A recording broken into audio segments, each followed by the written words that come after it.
Hey, we're back again with another eFootball update, and honestly, there's some pretty good campaigns, so I'm going to go ahead and get it started here. The big thing here is this International Cup Qualifiers Campaign. This looks like you get another free player of your choice, which is always nice. It looks like we get 5 of these highlighted players, and then we also get one of these Showtime players that we get to choose. Looks like we get to pick all of them ourselves. Match pass expires in 6 days, so it's your last chance to complete the match pass. I don't think this match pass was particularly good, so next week we'll get that new update. They did add some national attackers as well, so there's Leroy Sané, Mbappe, and Barella. So I think these guys look pretty good, especially that Mbappe. I know Mbappe's already really good, but he'll be one of the better forwards in the game, especially with Blitzcurler. So here's the International Cup Qualifiers objectives. It's similar to the other event that they had before, where you have some objectives to clear. It'll be pretty straightforward. You get to get these tokens that you collect, and once you have enough of them, then you can go ahead and make your selection.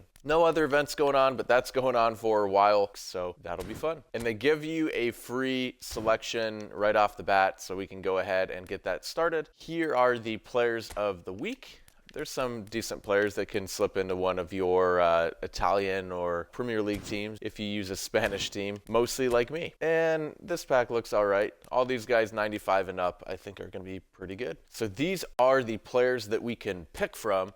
We can go ahead and take a quick look at them. I think they look really good, and they all have some sort of skill that makes them solid. Colomwani, I'm sure, is probably one of the better players here. He can gain 32 levels. Not a bad choice. Bastoni can only gain 23, so I think that makes him a little bit weaker. He is a good defender. He's good in the air. He's fairly tall, so if you need a defender, not a bad pickup. Serge Gnabry, I think, looks pretty good. He might be the one that I'm going for. He's a cross specialist, and he has edge crossing as well, so I think that'll make him very solid. Amrabat's not too bad. I think that he actually will be a pretty good player. I do need a player like that. However, I think comparing him to the free Conte we get, I don't think he's as good, but he actually looks fairly similar. If you want 2 players like that, you definitely can. That's also a decent option. Oh, and then Hwang Hee-chan. I didn't realize they had a Wolverhampton guy. He actually looks pretty good. I think you can get him fairly fast. The only issue is he's a dummy runner, and I think that that's not necessarily the best trait to have as a forward,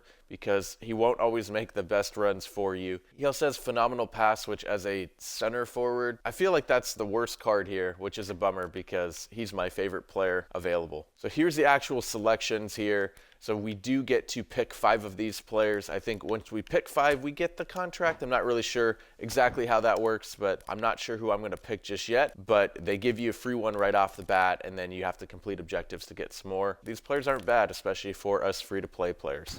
And that's it as far as the packs go here. Nothing new in the tournaments. They did add a couple more events. PvP looks a little bit light, your typical co-op PvP, and then one event going on. So those would be pretty straightforward. And then they did add a bunch of games versus the AI. Of course, we get our Player of the Week for the European Championship, and then we get our Player of the Week for the Team of the Week as well. So that being said, that gives us a bunch of stuff to do before the next update on Sunday. So that's pretty much it here. I'm really excited about this campaign. I think it's always nice when they give us good players. They give us something to actually work towards. Not a bad update. This campaign's going to go on for a while, so it'll give us something to do. My guess is maybe the next big update won't happen until after this is completed. But that's it for this update. Appreciate you watching, and yeah, until next time, have a great day.